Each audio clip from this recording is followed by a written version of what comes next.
Ce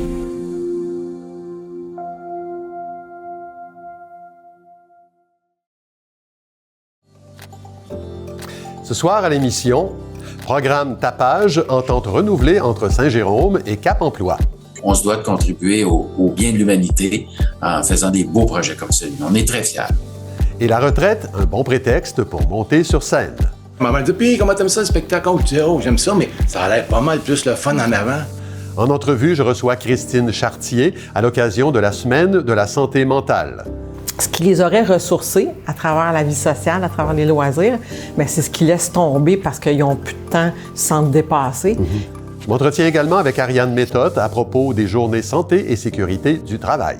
C'est un événement qui est gratuit à leur intention, à l'intention de tout le monde dans le marché du travail pour les rendre plus sains et plus sûrs. Enfin, Maude Pilon-Bernier nous parle des bienfaits de l'entraînement EMS. Vous vous présentez, puis c'est un entraînement de 20 minutes qui est digne d'un entraînement intensif de 90 minutes. Bienvenue à Accès Local.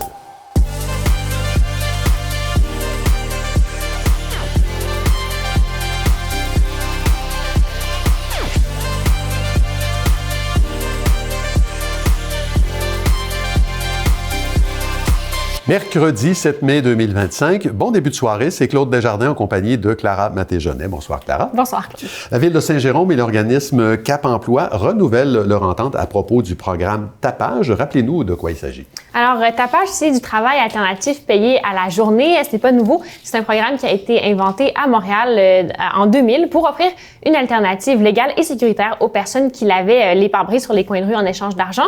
Ça fait 2 ans maintenant que le Cap Emploi de Saint-Jérôme a lancé ce projet dans la région. Ça concerne principalement des personnes qui sont plus vulnérables, marginalisées, qui souhaitent intégrer ou réintégrer le monde du travail à leur rythme. Alors, ça prend la forme de plateau de travail de quelques heures, facile d'accès, payé à la journée et en argent comptant. Les participants ou tapageurs n'ont pas besoin de s'engager à long terme et ça permet une expérience de travail valorisante. On écoute à ce sujet Marc Boursier, maire de Saint-Jérôme. Ce sont des gens qui ont vécu des échecs au niveau de demander des emplois, échecs, et souvent, leur source de bonheur revient à Tapage, qui les a acceptés dans un projet. On se doit de contribuer au bien de l'humanité en faisant des beaux projets comme celui-là. On est très fiers.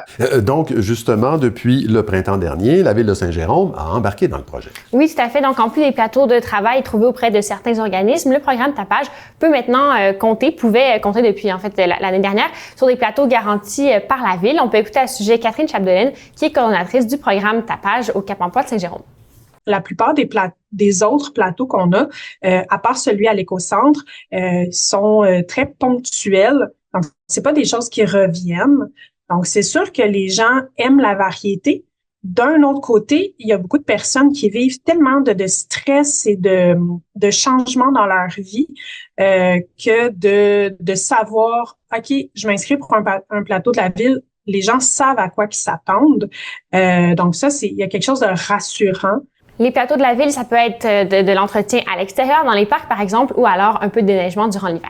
Donc, le succès escompté est là, puisqu'en date du 1er avril, la Ville a renouvelé son partenariat avec Cap Emploi. Exactement. Non seulement elle l'a renouvelé, mais elle l'a aussi amélioré. On passe de 140 à 200 plateaux de travail garantis par la Ville, ce qui signifie que si, pour une raison ou pour une autre, la Ville n'a pas de travail disponible pour les tapageurs, ceux-ci pourront se reprendre sur un plateau chez un organisme communautaire partenaire de la Ville de Saint-Jérôme. Jusqu'à présent, les plateaux de la Ville ne se faisaient qu'à l'extérieur. À partir de ce printemps, la Ville offrira aussi des plateaux de travail à l'intérieur en cas d'intempéries pour laver des chaises et des tables, par exemple, dans certains locaux.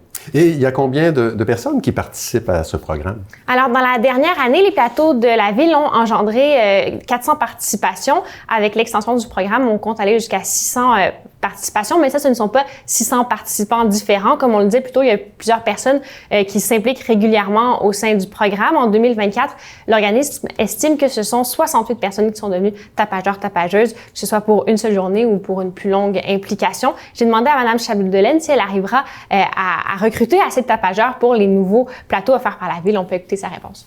Ce n'est vraiment pas ça le défi à Tapage Saint-Jérôme. Là, on a plein de personnes qu'on peut inclure. Les plateaux de la Ville, on est vraiment dans le centre-ville, on se promène et là, on avait des gens qui venaient nous voir, qui disaient « Hey, j'aimerais s'embarquer, je me verrais faire ça. » Et malheureusement, il fallait leur dire, je pouvais même pas prendre leur nom à court terme, moyen terme, je voyais même pas comment je pourrais introduire de nouvelles personnes. Et sur le plan financier, qu'est-ce que ça représente comme ce contrat? Alors, c'est un contrat qui coûte 85 000 à la Ville de Saint-Jérôme et qui est en accord avec les employés de la Ville. Il faut le dire, Mme Chapdelaine m'expliquait même que le programme Tapage peut être une partie de la solution pour le problème de rétention de la main-d'œuvre en délestant certaines tâches moins attractives pour différents corps de métier. Le but, c'est vraiment que ça profite à tout le monde. Je laisse le mot de la fin à Mme Chapdelaine qui nous explique comment le programme peut faire du bien à toute la communauté. Ce qui est vraiment magique, c'est que le fait d'avoir les dossards, tout le monde n'est plus à l'aise de parler avec tout le monde. Donc, les citoyens, les commerçants, les gens de la ville, il y a un dialogue qui s'installe, les gens posent des questions, félicitent, discutent. On lutte contre la stigmatisation. Il y en a des fois qui font des blagues, qui aimeraient bien repartir avec le dossard à la fin du plateau. Merci Clara, on se revoit plus tard dans l'émission. Il sera question d'humour et de retraite. À plus tard, Claude. La Corporation de la Fête nationale, section Jean-Olivier Chénier, annonce la tenue de la Grande Marche des Patriotes le lundi 19 mai à Saint-Eustache. Cette marche, organisée à l'occasion de la Journée nationale des Patriotes, se veut un hommage à ceux qui, menés par le docteur Jean-Olivier Chénier en 1837, ont marqué l'histoire en donnant leur vie pour la démocratie et les droits du peuple québécois. La marche débutera à 10h30 au cabaret-spectacle La Petite Église. La Ville de Rosemère a récompensé 3 citoyens et un organisme communautaire dans le cadre de la soirée Citoyens à l'honneur tenue le 3 mai dernier. Pour l'édition 2025, le comité de sélection a choisi Éric Ledoux dans la catégorie sport, Alain Brunet dans la catégorie humanitaire, la popote roulante dans la catégorie communautaire et Pierre Hardy pour le prix Yvan Deschênes. Ceux-ci ont reçu un certificat et un trophée, en plus d'être invités à signer le livre d'or de la municipalité. La Semaine de la santé mentale se poursuit jusqu'au 11 mai partout au pays. Le sujet sera abordé de toutes sortes de façons et sous plusieurs angles, dont celui de l'épuisement professionnel. Christine Chartier, ergothérapeute en santé mentale, est avec nous pour en parler. Bonsoir, Madame Chartier. Bonsoir. D'abord, l'ergothérapie en santé mentale, c'est un métier qui est peut-être un peu méconnu. Comment vous pourriez le définir? Alors, l'ergothérapie, que ce soit en santé mentale ou en santé physique, on regarde comment une problématique de santé ou une situation de vie a un impact dans le quotidien des gens. Alors, on vient travailler au niveau de toutes les sphères de vie pour rééduquer et remettre le bien-être là, dans l'ensemble de leur vie. Ce qu'on appelle l'approche holistique. Exactement. Voilà, bon, j'ai bien fait mes leçons. Vous êtes aussi auteure conférencière. Vous offrez depuis quelque temps, ou vous offrirez bientôt, là, un atelier conférence qui porte sur l'épuisement professionnel. C'est une problématique là, qui est quand même très courante, qu'on voit de plus en plus. Comment on reconnaît d'abord les signes de l'épuisement professionnel? Ben, en fait, j'aime bien prendre un peu la métaphore de me faire le comptable énergétique. Oui. Parce qu'en réalité, je le compare souvent à la faillite. Oui. Alors, la faillite financière, ben, on se couche pas un soir puis on est en pleine santé financière puis on se réveille le lendemain matin puis on est en faillite. Alors, il y a beaucoup de signes précurseurs. Puis quand on travaille avec l'épuisement professionnel, c'est exactement la même chose. Puis on parle d'épuisement professionnel ou des fois, c'est de l'épuisement personnel. Exemple, les proches aidants, tout ça, c'est pas juste... Ça découle pas seulement nécessairement d'un problème professionnel. Alors, on va voir des signes de fatigue grandissant où les gens vont dire, bon, un peu comme avec les finances, hein, où on se dit, bon, je vais me prendre un deuxième travail pour essayer d'avoir plus de revenus. Mais là, on va voir les gens dire des expressions comme, bon, OK, let's go, là, la fin de semaine s'en vient, je vais me reposer. Ah, j'ai des petites vacances qui s'en viennent dans un mois, ça va me faire du bien. Tu sais, ils essayent par toutes sortes de façons de se refaire au niveau énergétique, mais à un moment donné, ça arrive plus. Alors, on veut détecter ces signes-là, ces signes de fatigue, les signes précurseurs de gens qui aussi vont laisser tomber des activités, refusent des activités sociales, vont laisser tomber leurs loisirs aussi parce qu'ils se disent « Ah, je suis trop fatigué ». Ce qui fait qu'à un moment donné, ce qui les aurait ressourcés à travers la vie sociale, à travers les loisirs, bien, c'est ce qu'ils laissent tomber parce qu'ils n'ont plus de temps sans se dépasser. Et quand on voit ce déséquilibre-là s'installer dans la vie des gens, c'est des signes vraiment importants qu'il ne faut pas laisser aller sans se faire aider ou sans avoir des ressources. Oui, parce que si on ne réagit pas, quels sont les dommages là, qui nous menacent? Bien, en fait, les gens vont commencer à avoir des difficultés de concentration, des difficultés de mémoire, alors aussi des difficultés à fonctionner dans leur quotidien, une émotion plus labile aussi, des signes d'impatience. Alors vraiment le sentiment là d'être dépassé un petit peu. Puis vraiment, faut le voir. Je sais pas s'il y a des gens parmi ces gens-là qui ont déjà eu des difficultés financières aussi, là, mais c'est le stress qu'on peut vivre aussi qui s'installe quand on dit j'arriverai pas à la fin du mois, mais c'est exactement ça qui se produit. C'est quelque chose qui nous quitte pas. Donc quand on a une fatigue qui nous quitte pas, ça devrait sonner. Exact. C'est pas une fatigue comme on se couche puis on récupère. Là. Vous posez la question dans votre conférence, savez-vous budgéter votre énergie? Qu'est-ce que c'est une belle image, mais qu'est-ce que ça veut dire exactement? En fait, c'est que dans la conférence, ou qui se donne aussi sous forme d'atelier un peu plus long, alors on regarde un peu comme on ferait avec des finances, on regarde, si vous regardez votre budget, vous allez voir comment ça coûte d'épicerie, comment ça coûte d'essence, etc. Alors on fait la même chose, mais en énergie. Puis on explore les 5 dimensions de l'être humain. Alors la dimension physique, la dimension cognitive, affective, psychosociale et spirituelle, dans le sens, pas dans le sens religieux, mais dans le sens de juste spiritualité humaine. Et puis à ce moment-là, on est capable de voir où va l'énergie. Alors, dans chaque dimension, ça a le potentiel d'être énergisant ou d'être énergivore. Alors, c'est ce qu'on explore avec les gens. Puis là, les gens sont en mesure de dire, OK, c'est là qu'elle va mon énergie, c'est là que je perds de l'énergie. Ouais. Et on peut après ça mettre en place des stratégies pour corriger le tir. Dépenser de l'énergie, tout le monde sait ce que ça veut dire, mais investir de l'énergie, c'est quoi ça? Investir de l'énergie, en fait, je parlais tantôt des différentes sphères de l'être humain. Alors, on a la sphère où on travaille, famille, vie domestique, la vie sociale et les loisirs. Et au centre de ça, il y a l'humain. Ouais. Alors, les sphères qui sont souvent les plus ressourçantes, où on va aller chercher de l'énergie, souvent je vais dire aux gens, si t'es pas au travail, quelqu'un va s'apercevoir que t'es plus là. Si tu fais plus rien à la maison, si tu participes plus aux tâches, ça va déranger quelqu'un. En vie sociale, si tu réponds plus à tes téléphones d'amis ou tout ça, ça va déranger quelqu'un. Mais les loisirs, tu peux cesser tous tes loisirs et ça dérangera personne, sauf toi. Oui. Alors, la sphère des loisirs, c'est la sphère qui donne 100% de retour en investissement sur l'individu. Et c'est malheureusement ce qu'on laisse tomber en premier. Quand on est fatigué, c'est ce qu'on laisse tomber en premier. Fait qu'il faut doucement développer un réflexe différent de quand on est fatigué puis qu'on se dit « laisse faire le cours de yoga ce soir, là, je suis bien trop fatigué ». Non, c'est ça qui va te faire du bien. Voilà. Il est là ton revenu. Alors, tout ça est contenu dans une conférence que vous offrez aux gens.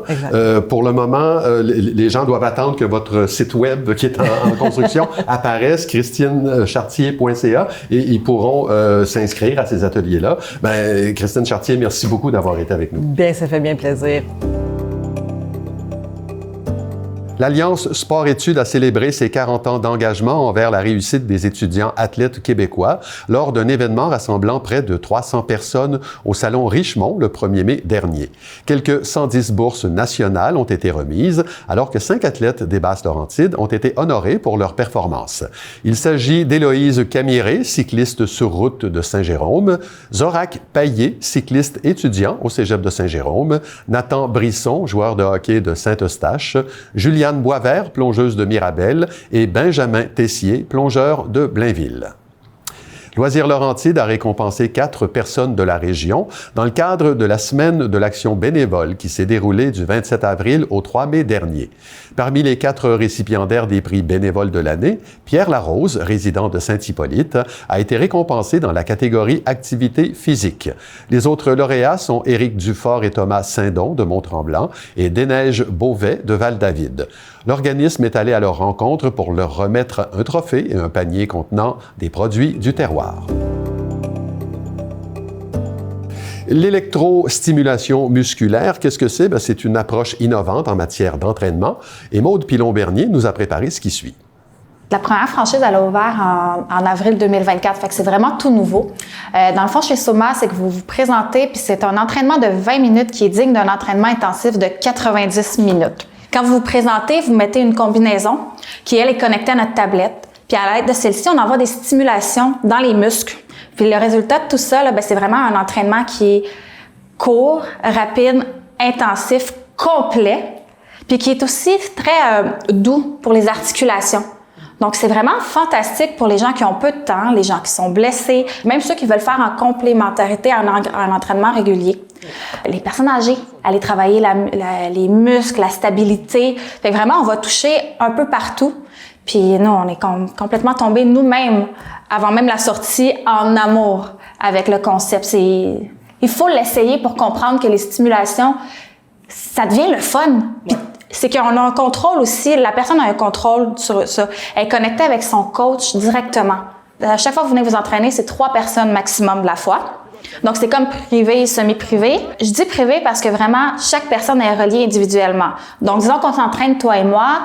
Moi, j'ai une faiblesse au dos ou à la jambe et quelque chose.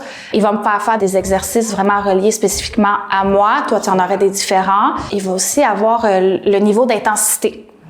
Tes abdos, il va les augmenter d'une façon qu'il les augmentera peut-être pas à moi, à mes bras et ainsi de suite. Fait que vraiment, même s'il y a 3 personnes, chaque profil est individuel dans la tablette de l'entraînement. Donc, vraiment spécifique à la personne. Notre équipe ici à Rosemère, je suis avec Alexandre qui est le copropriétaire, qui lui est entraîneur ici.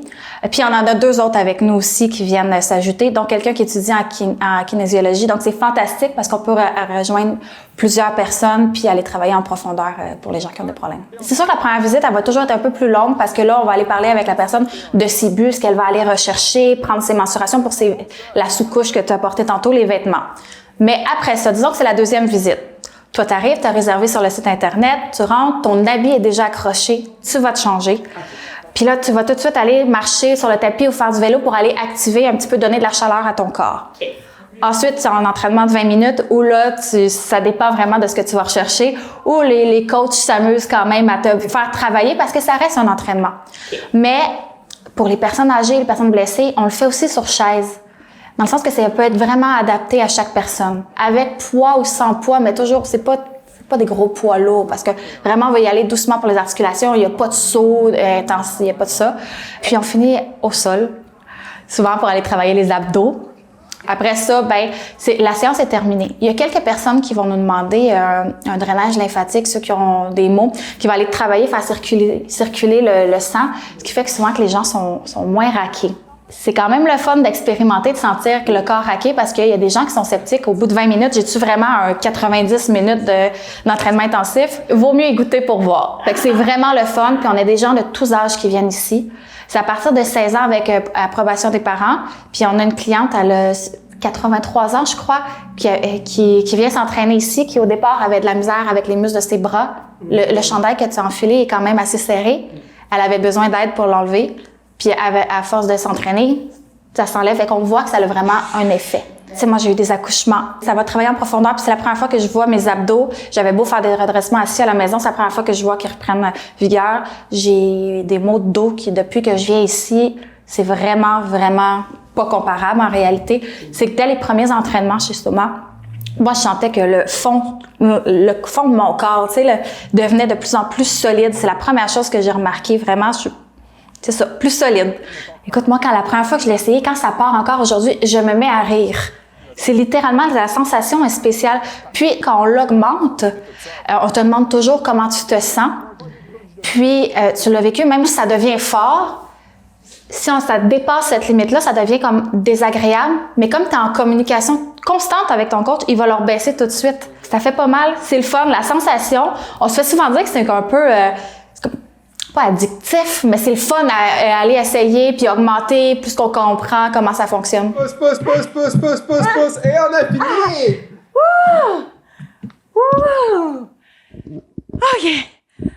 Vraiment extraordinaire. Il faut absolument l'essayer. On ressent tous les muscles, surtout ceux qui sont endormis.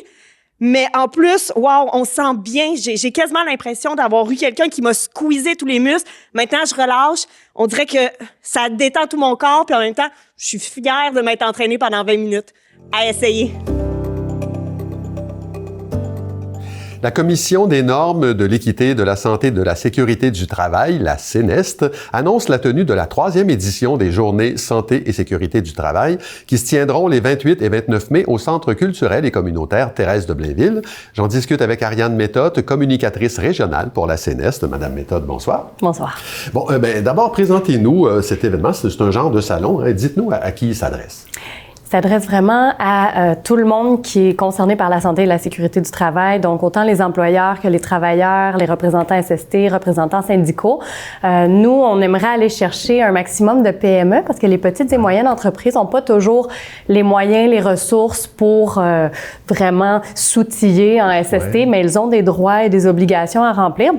Donc, c'est un événement qui est gratuit à leur intention, à l'intention de tout le monde dans le marché du travail pour les rendre plus sain et plus sûr. Excellent. Bon, les participants vont pouvoir participer à une quinzaine assister à une quinzaine de propositions qui touchent la santé et la sécurité du travail, bien entendu. On peut pas tous les nommer, mais donnez-nous quelques exemples. Oui, donc on va vraiment dans tous les sujets. Donc, il y a par exemple des trucs un peu plus construction comme l'amiante et la silice, le comité de chantier, les chutes de hauteur. On va aussi dans ce qui est un peu plus commun. Donc, par exemple, le secourisme en milieu de travail, les premiers soins.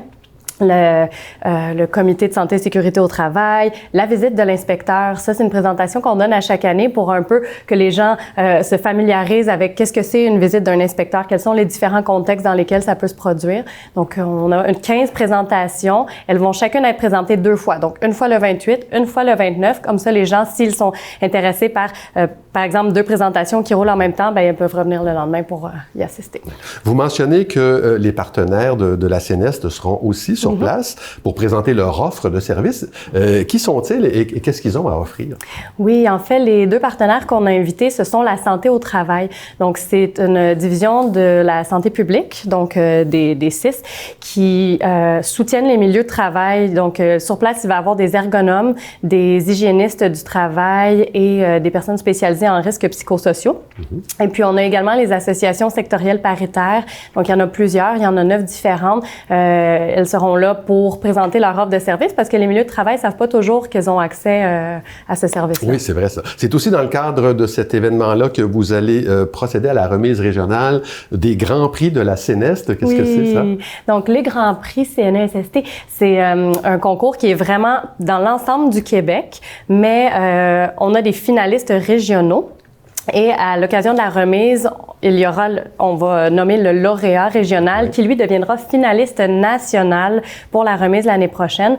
Donc, c'est pour les catégories innovation et promotion de la santé. Alors, à l'automne, il y a plusieurs entreprises qui nous ont soumis une candidature pour des projets innovants pour améliorer la santé et la sécurité de leurs employés. Il y a eu un jury qui s'est rassemblé. Ils ont annoté les différentes candidatures et on va dévoiler les lauréats régionaux à cette occasion. Il y avait beaucoup de candidatures?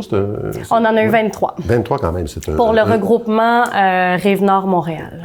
Vous en êtes à la 3e édition de cet événement-là. Quelle est la réponse jusqu'ici? Ça va bien. La première année, la première édition, on a eu environ 220 participants. Oui. L'année dernière, on en a eu 330. Donc, on espère cette année, qui sait, peut-être 440. Vraiment, on espère, c'est ça, aller chercher le plus de gens possible parce que ça concerne tous les milieux de travail. C'est gratuit. Donc, c'est vraiment une belle occasion pour eux de venir rencontrer les intervenants de la CNESST. On est là sur place. Il va y avoir différents types d'intervenants, donc des inspecteurs et inspectrices, des conseillers et conseillères en santé psychologique au travail, des conseillers en prévention, nous, les communicatrices régionales. Donc, on va être là vraiment pour parler avec les gens, échanger, puis offrir vraiment un moment privilégié pour s'outiller. Succès donc de participation. Quels sont les commentaires que les participants vous font? Que c'est génial d'avoir un accès comme ça à des intervenants de la CNESST dans un cadre vraiment interpersonnel, là, pas dans le cadre d'une visite. Donc, c'est vraiment, on peut parler, interagir directement. Les gens aiment que c'est gratuit. Donc, souvent, ces événements-là, il faut payer. Donc, nous, on fait ça gratuitement. C'est gratuit et c'est considéré comme une journée de formation aussi. Ça, oui, exactement. Les gens peuvent télécharger le certificat d'activité admissible. Donc, pour la loi du 1 là, les entreprises doivent accorder un certain pourcentage à la formation de leurs employés et c'est admissible à ça. Bon, ben en terminant, je mentionne que, bon, vous l'avez dit, c'est gratuit, qu'on peut s'y inscrire jusqu'au 26 mai. Ne pas trop attendre parce que les places sont limitées. Oui. Toutes les informations se retrouvent sur le site de la CNESST. Ariane Méthode, merci beaucoup d'avoir été là. Merci beaucoup. On est de retour avec Clara Matéjonet. Clara, on va parler maintenant de Yves Provost, résident de Boisbriand, qui, tout de suite après sa retraite, a écouté son cœur et a suivi sa passion pour l'humour. Il a monté un spectacle, Nos Problèmes avec Provost. Il l'a présenté sur scène et les caméras de TVBL étaient sur place. Oui, Claude, c'était seulement la 4e fois que M. Provost se produisait sur scène. Il a décidé d'envoyer tous les profits de son spectacle au phare, la maison de soins palliatifs pédiatriques. Je laisse découvrir ça dans notre reportage de ce soir. Mon nom est Yves Provost. retraité de 65 ans, qui a raté sa vie en faisant pas le métier qu'il aimait le plus au monde, c'est-à-dire faire rire les gens, humoriste. Je l'ai toujours eu en dedans de moi, mais tu sais, dans le temps, c'était pas grand monde qui faisait de l'humour, hein, fait que c'était pas apprécié autant qu'aujourd'hui. Aujourd'hui, il y en a des milliers, mais là, dans le temps, t'écoutes ton père, il dit « Ah, ça prend un job stable, faut que tu aies un job stable, tu veux une famille, une maison. » Ben là, l'écouter. Je te dis pas que j'ai été malheureux toute ma vie, mais l'ADN, j'étais fait pour être humoriste. Moi, je suis bien sur scène. Moi, j'allais avoir des spectacles avec ma famille, ma mère dit « Puis, comment t'aimes ça, le spectacle? » Je dis « Oh, j'aime ça, mais ça a l'air pas mal plus le fun en avant. » Là, on me regardait tout surpris. On a dit « Qu'est-ce que tu veux dire? » Ben, eux autres en avant, ils ont l'air du fun. Nous autres, on a du fun aussi, mais eux autres en avant, bien plus que nous autres. C'est le même, ça a toujours été. J'ai l'ADN d'un humoriste. Ah, le premier spectacle. Écoute, j'avais été voir un motivateur dans le temps, M. Chaput. Je sais pas si tu as dit quelque chose, je sais pas, il est mort aujourd'hui, mais dans le temps, il était très populaire, c'est Chaput. Puis, il disait que, tu sais, t'en as juste une vie à vivre. T'as pas d'autre choix, t'en as une, t'en reviendras pas, oublie ça. Puis là, je me suis dit, tabarouette, il a raison, il faudrait que je fasse ce que j'aime. Il dit, faites ce que vous aimez, finissez de même, faites ce que vous aimez, allez-y, commencez ça. Puis ça m'a donné un boost. Puis là, j'ai commencé à faire des spectacles. Puis moi, j'aime ça faire des spectacles, mais il faut que je donne. J'ai comme un triangle du bonheur. J'ai un petit triangle du bonheur. C'est-à-dire que je me fais plaisir, puis en plus, je donne tous les profits aux enfants malades. Alors ça me compte au plus haut point. T'es un homme heureux devant toi. Premièrement, je suis le gars le plus chanceux au monde. Parents extraordinaires, enfants extraordinaires, j'ai manqué mourir. Je dirais, je pense, j'ai plus de vie qu'un chat en a. Et je sais pas, je suis dans la gratitude, dans la reconnaissance. Je pense qu'on est rendu là. Si tout le monde ferait ça, je pense que ça irait pas mal mieux dans le monde entier. Puis moi, j'en ai pas besoin d'argent. C'est pas que je suis riche, c'est pas que je suis pauvre, c'est juste que j'aime mieux donner et aider ceux qui en ont plus besoin que moi. C'est vraiment, ça vient de ma mère. Ma mère, c'était une génératrice d'amour. C'est elle qui, tu sais, quand elle rentrait une place, là, elle aurait rentré, mettons, au Centre Bell, là, puis elle aurait illuminé toute la place par l'amour qu'elle avait. Fait que ça vient d'elle. Si je retiens de ma mère, c'est sûr, 90%. La retraite, c'est sûr que avant, c'était pas la retraite. J'en ai fait, c'est mon 4e que je fais. Puis là, avant, c'était pas la retraite, c'était d'autres choses. Mais peu importe, là, je suis arrivé à la retraite. Donc, je me suis dit, on va en parler de la retraite. Mais je parle de toute la vie au complet, là. Mon enfance, la retraite, mes blondes, mes ex-femmes, tout. Je parle de tout. Je suis ouvert, un livre ouvert, je cache rien, puis le monde aime ça. C'est pour ça qu'ils aiment ça, parce qu'ils se reconnaissent. C'est ça que je veux, qu'ils se reconnaissent, puis qu'ils soient heureux, puis qu'ils fassent le party avec nous autres, qu'ils embarquent, puis qu'ils comprennent enfin que tu as une vie à vivre. Donne-y la claque. Donne-y la claque, fais ce que t'aimes. Quand je m'assieds sur le bord de mon lit, puis tu sais, on dit souvent, si c'était ta dernière journée ou ton dernier mois que tu vas vivre, qu'est-ce que tu dirais? Ben, qu'est-ce que tu ferais? Ben, de l'humour. C'est juste ça qui sort, de l'humour. J'ai pas besoin de voyager, de Winnebago, de gros chars. Moi, c'est de faire rire le monde que j'aime et les rendre heureux. Qu'est-ce que tu veux que je te dise? Tu peux pas changer quelqu'un de même. Et nos problèmes, moi, avec Provo, ça vient que quand que le monde m'appelle pour des conseils, parce que moi, je suis bon dans tout, mais je suis bon dans rien. Tu comprends, je veux dire? Et moi, OK, comment je répare ça, comment ça? Ils me disent tout le temps, t'as tout le temps des solutions pour tout, t'es tout le temps positif. Il n'y a jamais de problème avec toi. Et là, on est parti, là. Là, le monde a commencé à dire, c'est vrai avec Provo, no problemo. Fait qu'on a dit, no problemo avec Provo. J'aimerais ça en faire pour tous les organismes qui ont besoin de fonds, qui veulent ramasser des fonds. Moi, comme je te dis, je coûte pas cher, je le fais quasiment gratuitement. Donc, on donne tout l'argent. Alors, si les gens veulent m'inviter à faire des shows d'humour pour des fondations, je suis ouvert. Il n'y a pas de problème. C'est ça, mon but dans la vie, c'est de redonner. Puis là, quand on fait ça, on redonne, je suis heureux, puis ils sont heureux, alors tout le monde sort gagnant. Si les gens répondent à mon appel de vous voulez voir un bon show d'humour, puis garder tous les fonds, appelez-nous, Yves Provo, humour, communiquez avec nous.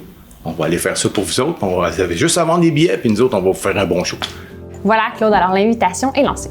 Merci Clara, on se revoit demain. À demain, Claude.